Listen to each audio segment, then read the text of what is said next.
Hi, it's Shelly and welcome to my channel. What are we doing today?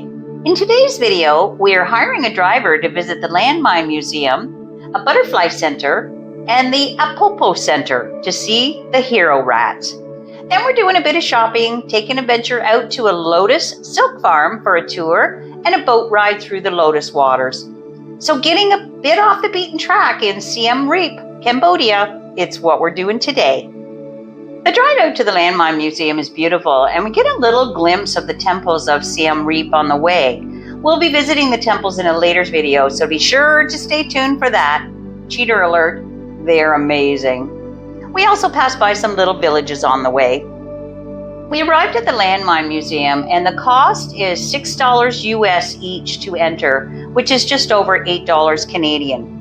The museum is a harsh reminder of everything that Cambodia has been through and what they're still experiencing today. The founder of the museum is Aki Ra, who was a conscripted child soldier during the Khmer Rouge rule from 1975 to 1979. After the war, he devoted his life to removing unexploded landmines in Cambodia and to caring for young landmine victims. He's credited for removing and destroying as much as 50,000 landmines in his lifetime. We saw these little children touring the museum while we were there, and the way they put their arms around each other as they looked at the displays brought tears to my eyes. The museum tells the history of Khmer Rouge and what Cambodia suffered through during their reign. This regime was responsible for the genocide of up to 2 million Cambodians. The sheer number of weapons displayed in this museum is shocking, and it isn't even everything that has been removed and is still being removed today.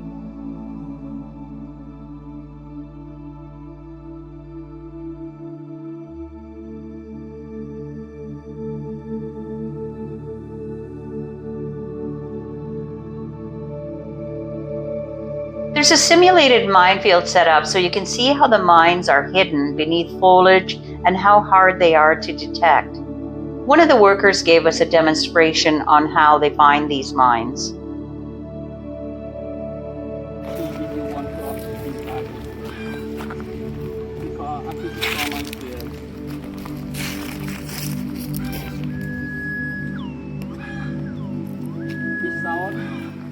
At the minefield, if you know mine home at all in the ground, and then we use like this, probing like this, and number 2, just hole like this, and number 3, same like this, perfect, okay. All these things cannot explode because like not enough heavy, so I told you 5 kilogram weight. And then we can pick it up at the minefield and shoot the detonator with screw. Okay. But normal personal mine can unexploded element always destroy, not clear. And the rocket mortar always need to destroy TNT powder on the top and long tube, distance 30-40 meters. Use the battery by 1, 2, 3 firing now. Go up. Ongoing efforts are still happening today because there are still hundreds of thousands of acres that need to be swept to find these unexploded landmines. Cambodians today are still being injured and killed by these hidden weapons. If you're in Siem Reap and have time to visit this museum, I really recommend it, even though it's a tough one to visit. Funds raised through admission fees are used to continue the efforts of ridding Cambodia of this deadly reality.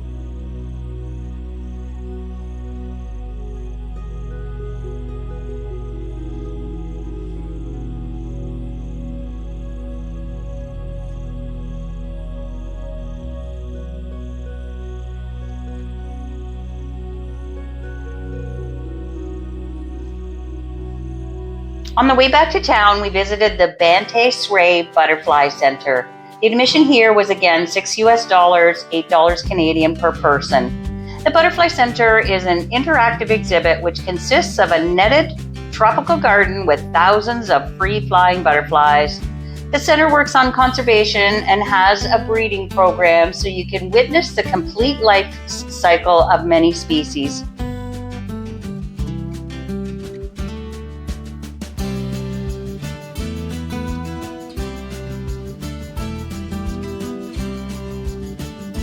You're guided through the center and can see the many species living there.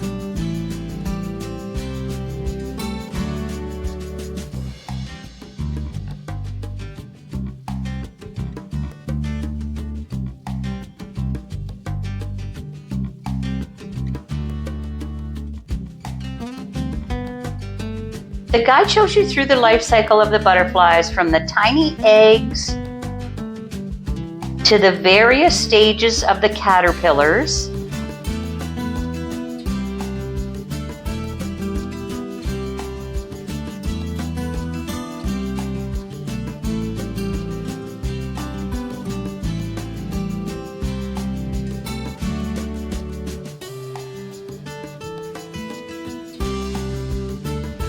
then through to the pupa and immersion of the butterfly from its cocoon.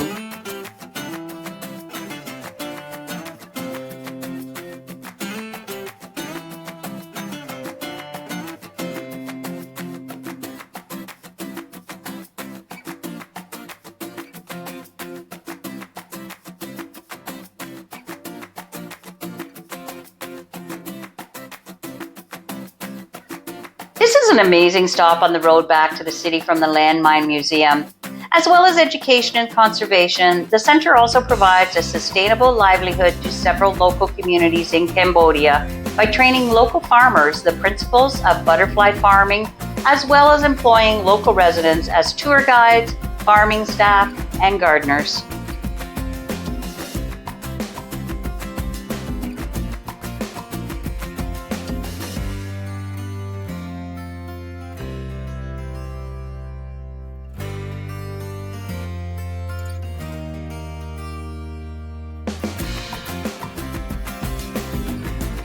Back on the road again, we are heading to the Apopo Visitor Center, where tours are provided various times throughout the day.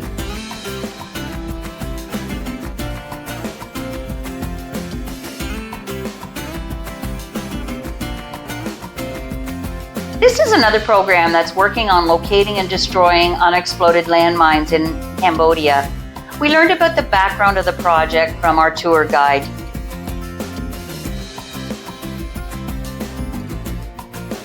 6,000 items up until now. It's a good amount of work done. But we're not that big here in Cambodia. We're still small. Over 100 people that are working for Apopo, and then we got like 4 teams with rats, and then 3 teams with dogs. I will share to you a bit more on the detail later on.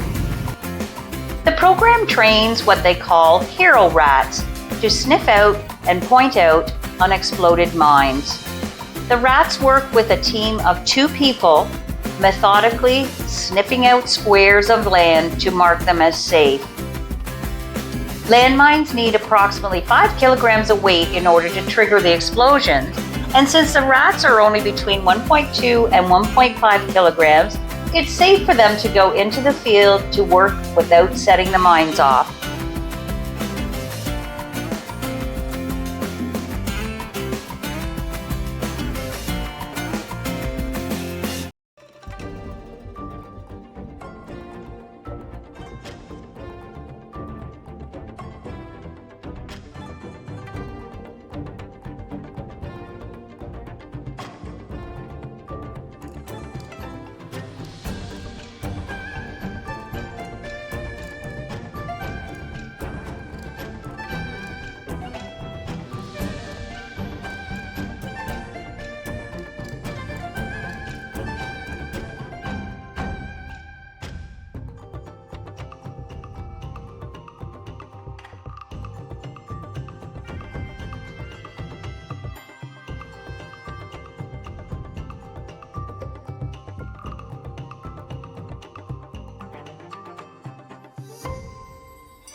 The tour guide then explains how the program works. Well, they don't need to do anything too fancy. Just look at the measuring tape. They have to immediately look on the measuring tape and one more that runs across, so we line the item up and find out what's the coordinates. Write that coordinates down on a card, then carry on searching. One grid is done, right, go for break time. After the demonstrations, we were given an opportunity to interact with the rats, and it was really cool. Now, I've never been a rat fan, but these hero rats have given me a whole new respect for the species.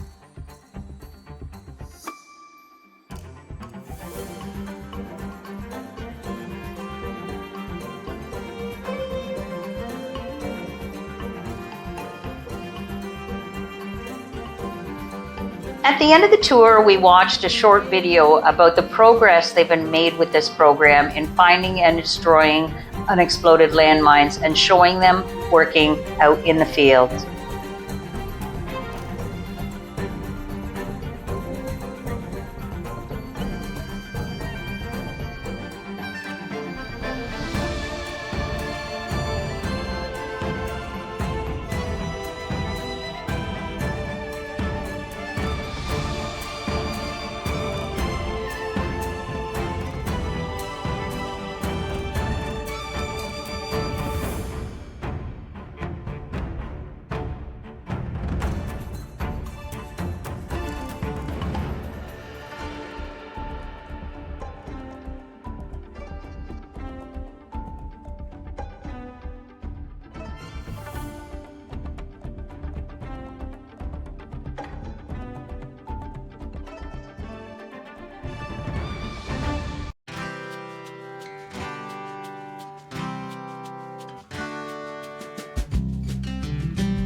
And they have a shop to support their efforts. The admission here was $10 US per person, about $14 Canadian, and we felt it was really worth seeing.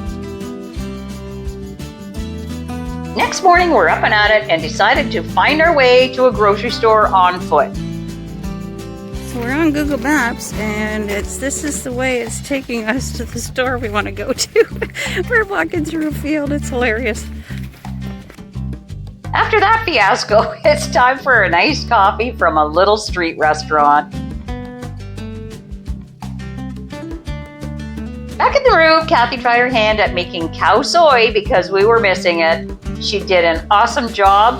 It was delicious. Another day ends in Siem Reap.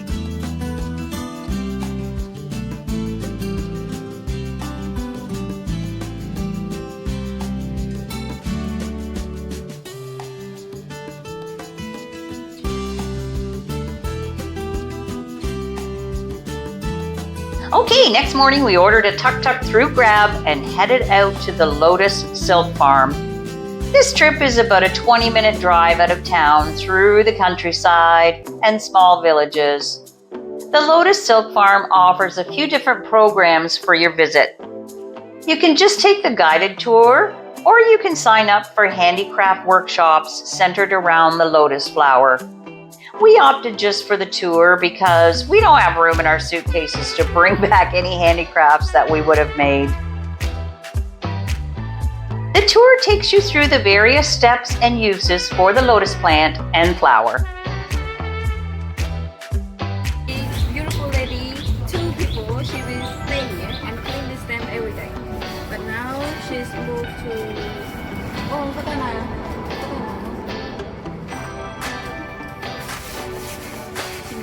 She goes to the basement. Okay, so this is a stem that we collect from the farm, our lake farm. And actually we will store it over here.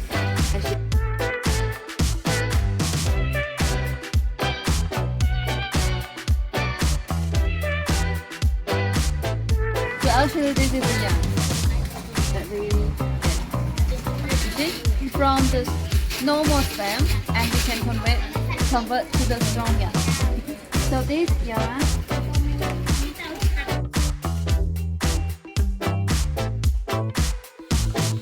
matter per day. Yeah. It's also depend on the stem, how many fibers can be have water to spread, and also how fast you can do it. She also went through the various stages of life of the lotus flower and how the silk is extracted and woven into beautiful textiles.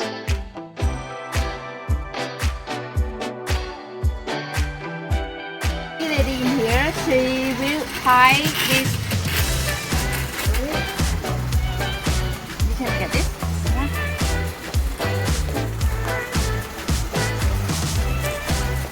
So this yarn, a big yarn like this, we get from that over here. So after this.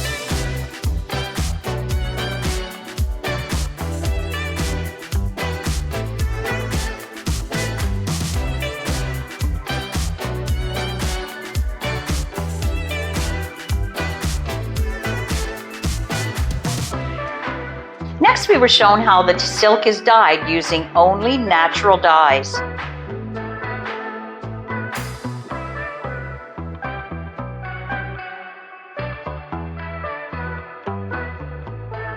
They even make lotus leather and lotus paper. Sure. So this one paper, we use only 2 ingredients to making it. The first one is rice pulp that I mentioned, and we're mixing with the paper pulp that we collect from the school around here. And then we keep in the water. You see water, yes? After that, she will do filter like that, or our guest will do filter, and then we keep in the sun.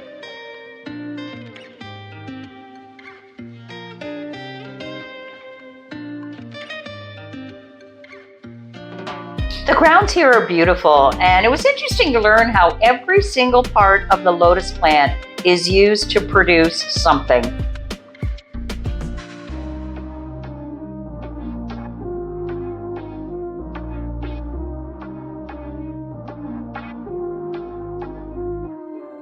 After the tour, you can browse the shop, which has beautiful scarves and textiles, papers, as well as soaps, candles, and creams. Kathy bought some skin cream and she swears it's amazing.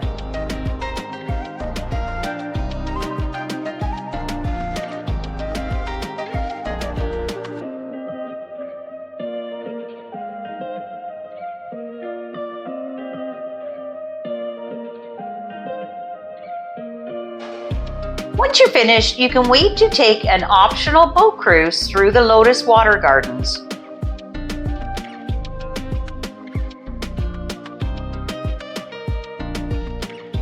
You jump on another tuk-tuk from the Lotus Silk Farm, driving through the countryside and the little local village where the boat tours run out of.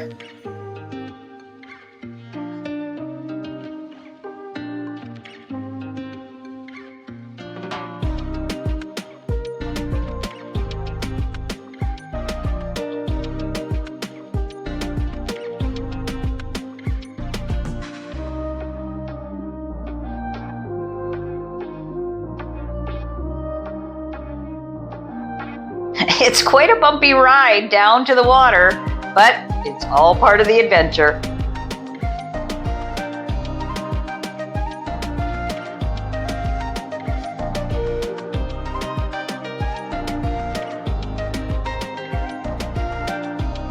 We have arrived at the docks. And this is our captain. Not sure if I need to be concerned about the water sloshing in the bottom of the boat. Cute little hats are provided because the cruise is out in the midday sun and it's hot.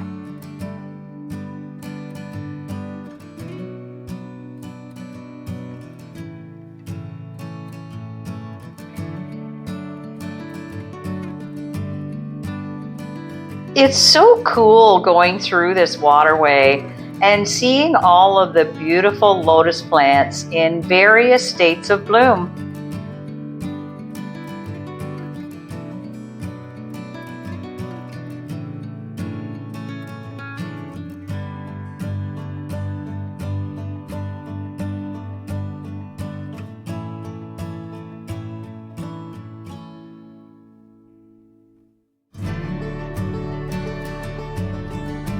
Our captain stopped along the way to make us cute little hats from the lotus leaves and blooms.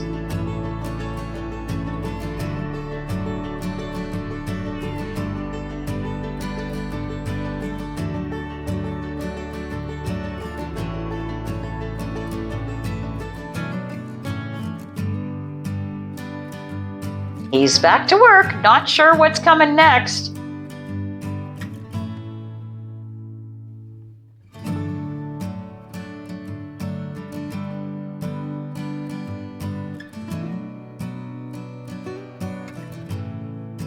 A beautiful lotus bouquet.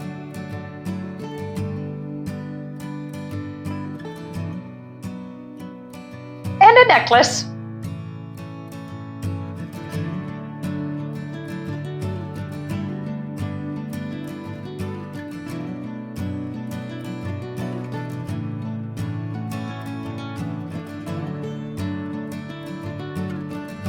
Water buffalo wandering along the shore here was really cool.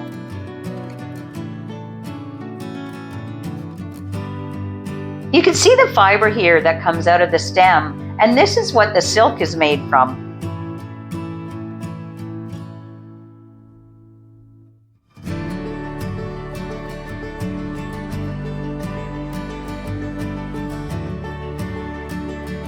Now we're coming back to the dock. This was a wonderful experience, and we really enjoyed it.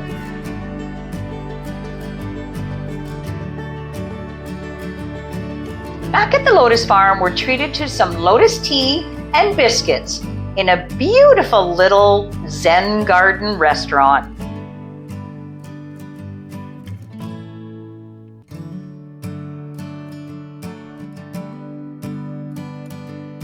These are the workshop packages that you can take at the farm.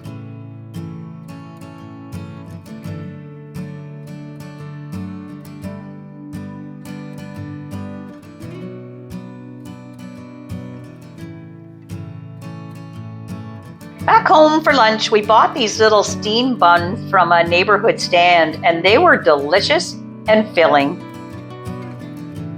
Well, that's it for today's video. Just for reference, the private driver that we hired for the trip to the Landmine Museum was $50 US or $70 Canadian, including tip for the day.